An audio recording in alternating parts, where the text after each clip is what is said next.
Olá, internet brasileira! Tudo bem com vocês? Espero que sim. Pois bem, apesar de eu já ter falado sobre vários assuntos do The Sims, uma coisa me chamou a atenção, que eu simplesmente falei inúmeras coisas, mas não falei sobre o principal, que é como tudo isso começou. Porque hoje em dia o The Sims se tornou uma das franquias mais famosas e também mais polêmica de todas. E por que o valor dos jogos também são tão altos assim, fazendo você ter que vender um rim para comprar todas as coisas que o jogo pode te oferecer? Talvez você saiba quem criou o jogo, e algumas coisas básicas sobre sua criação, mas eu aposto que tem algumas coisas que você não sabe, ou até mesmo você nunca tinha visto essas curiosidades que eu vou contar pra vocês. Então confira nesse vídeo a história completa do The Sims.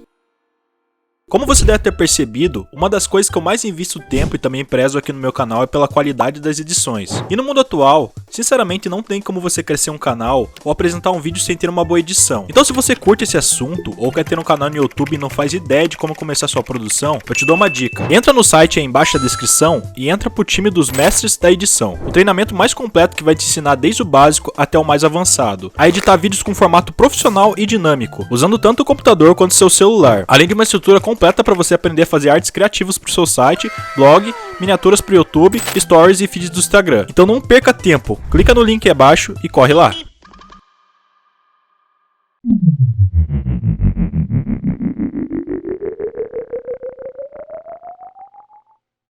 Pois bem, no ano de 2020, a franquia The Sims completou 20 anos, então você já deve imaginar e saber que o jogo deu super certo, porque para se manter todo esse tempo no mercado não é para qualquer um, e sendo assim a franquia The Sims é renomada como o maior exemplo de simulador de vida nos games, e na verdade praticamente é o único em quesito de sucesso. A gente tem outros jogos que podem simplesmente ser um estouro, mas sempre tem uma concorrente à altura. Eu posso citar como exemplo o próprio Call of Duty, que simplesmente contém inúmeros jogadores ativos online, mas que se não se cuidar tem uma concorrente do lado, o Battlefield, que por coincidência é a mesma produtora do The Sims. E parece que a Electronic Arts levou isso muito a sério, que simplesmente dá pra notar a folga que eles têm em lançar só expansões e vários recursos que você precisa gastar, e não cuidando do jogo em si, dando atenção necessária também aos jogadores. Mas enfim, o primeiro jogo foi lançado oficialmente no ano 2000, tendo sido apresentado em 1993 na convenção E3, com um enorme sucesso já. Na época, a Electronic Arts já lançava jogos de simulação, mas que não eram de famílias ou algo assim. O SimCity foi um dos seus jogos que simplesmente começaram a sua onda de simuladores. Então, principalmente nos anos 90 e no início do século 21, esse tipo de jogos é o que mais predominava a casa das pessoas. Mas The Sims acabou se tornando o maior sucesso da Maxis e sendo o resto da desenvolvedora hoje em dia. A franquia se tornou uma das séries de games que historicamente mais vendeu, com cerca de 200 milhões de cópias vendidas com todo o mundo. É difícil pensar em quem desconhece o nome The Sims. Você pode até não jogar esse estilo de jogo, e talvez você nem jogue o jogo, mas clicou nesse vídeo só porque conhece o jogo e bateu uma curiosidade. Então é impossível. Principalmente essas últimas gerações que nasceram com acesso à internet e toda a tecnologia presente. E são 21 anos de existência e de lançamentos diversos, e sendo assim, The Sims atingiu múltiplas gerações, uma geração Y e a mais nova geração a Z. A gameplay do The Sims, apesar de ser antiga, sempre teve a mesma base, um simulador de vida onde você cria seu personagem e vive da maneira que escolher, estudando, trabalhando, se relacionando, criando famílias e pagando contas. Desde o primeiro The Sims já se fazia tudo isso, com um sistema de construção que também permitia que cada player construísse sua própria casa dos sonhos. E com o tempo as expansões foram sendo lançadas, adicionando objetos, mais empregos e novas funcionalidades. E esse padrão se manteve em todos os The Sims até o atual, o The Sims 4. E foi aí que a empresa encontrou uma forma de fazer dinheiro de forma absurda. Talvez no início era até aceitável, porém depois com o decorrer do tempo isso se tornou muito viciante para eles, fazendo com que qualquer lançamento que eles fizessem, seja objeto ou coisa simples, seria necessário uma expansão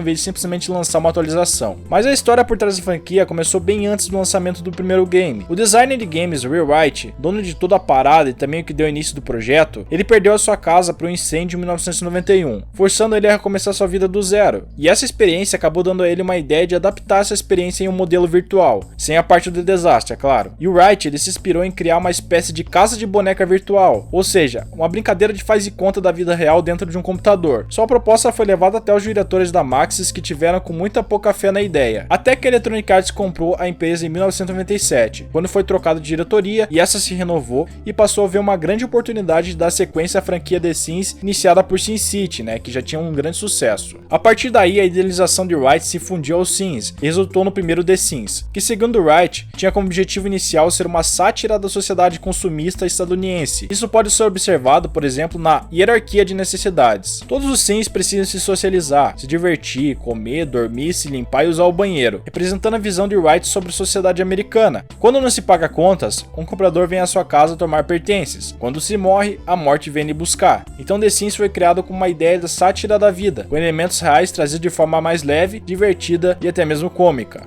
Ainda no desenvolvimento do primeiro game em 1998, o programador Patrick foi responsável pela programação do sistema de relacionamentos, e acontece que chegou em sua mão um relatório ultrapassado por um simples erro de comunicação. Relatório esse que não requeria nenhuma restrição para relacionamentos entre o mesmo sexo. Assim, Barrett criou um sistema sem discriminação da sexualidade, permitindo formar qualquer casal de Sims, independente do sexo, morar na mesma casa, demonstrar afeto e demais ações. No final das contas, não se tratou de um sistema pensado em múltiplas sexualidades, e sim em apenas não restringir nada nesse setor. E essa informação vem de uma entrevista concedida ao The New York por Barrett, no qual ele também conta que o erro foi indiferente no final das contas, com a equipe decidindo não mexer no que já estava feito. Isso por sua vez acarretou em uma grande repercussão do game, tanto que no trailer apresentado na E3, um beijo gay é mostrado e fez com que o game ganhasse muita visibilidade, até mesmo porque esse tipo de liberdade em um simulador de vida foi um tanto quanto revolucionário para o final do século XX. No final, o erro gerou mais publicidade orgânica e críticas positivas do que repressão de conservadores. O primeiro game da franquia foi lançado em 4 de fevereiro de 2000. O jogo recebeu 7 pacotes de expansões e 2 edições deluxe, que incluíam conteúdo exclusivo. Esses pacotes de expansão eram uma maneira de adicionar conteúdo, itens e funcionalidades para o game conforme o tempo passava. Com isso, The Sims se mantinha mais atualizado e atrativo. Cada pacote de expansão era como um novo jogo, mantendo a base do original e mantendo o save. Em apenas 2 anos, em 2002, The Sims atingia a marca de mais de 6 milhões de cópias vendidas, conquistando o marco do game PC mais vendido da história na época.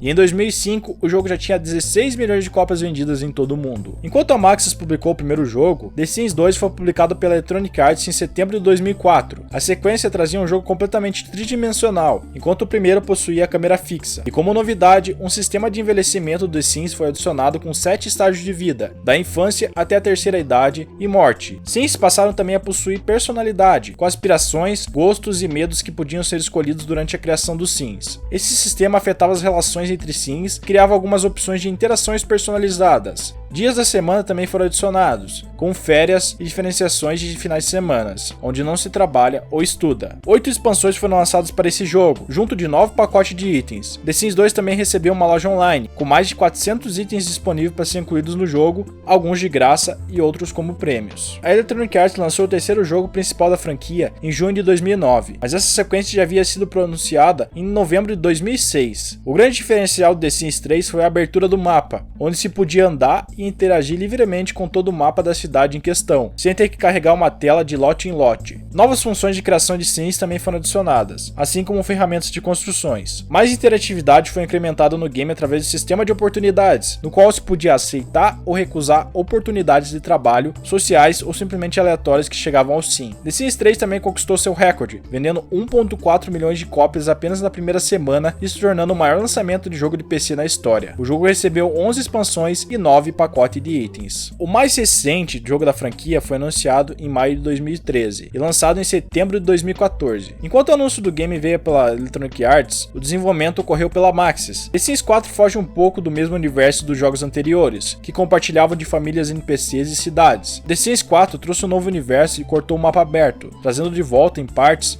o sistema de carregamento por lotes. Não se é mais livre para andar livremente por todo o mapa. Carros também foram excluídos do game como itens. No final das contas, The Sims 4 otimizou os gráficos e todos os elementos de criação, construção e de interação. O jogo ainda conta com uma enorme quantidade de expansões, e eu não posso dizer até hoje quantas tem precisamente, porque na realidade eu não sei quando você vai ver esse vídeo, então pode variar muito da época. E a pergunta que não quer calar é quando vai ser lançado um novo jogo da franquia, e provavelmente é a curiosidade de muitas pessoas. E bem, até o momento, não há nada de oficial sobre o The Sims 5, exceto o fato de que foi confirmado pela diretora da Electronic Arts, a Laura, que confirmou em uma entrevista com Geoff que a equipe já estava trabalhando em uma nova versão do game. Você pode ver a entrevista através do site Valtteri Beat, mas claro que eu não vou fazer vocês darem o trabalho de ir pesquisar essa entrevista, mas a principal parte, onde ela fala sobre uma nova versão do jogo, seria essa que eu vou ler para vocês agora. Eu acho que uma das nossas maiores oportunidades com The Sims é o componente de conexão social que precisamos trazer para essa marca e essa franquia. A equipe está trabalhando arduamente na próxima geração dessa experiência. E bom pessoal, eu tentei deixar da forma mais simples possível, mas que também fizesse você conseguir entender bem a ideia de quando se deu início. Caso queira adicionar algo no vídeo, deixe aí nos comentários para acrescentar. Nos vemos no próximo vídeo e até a próxima!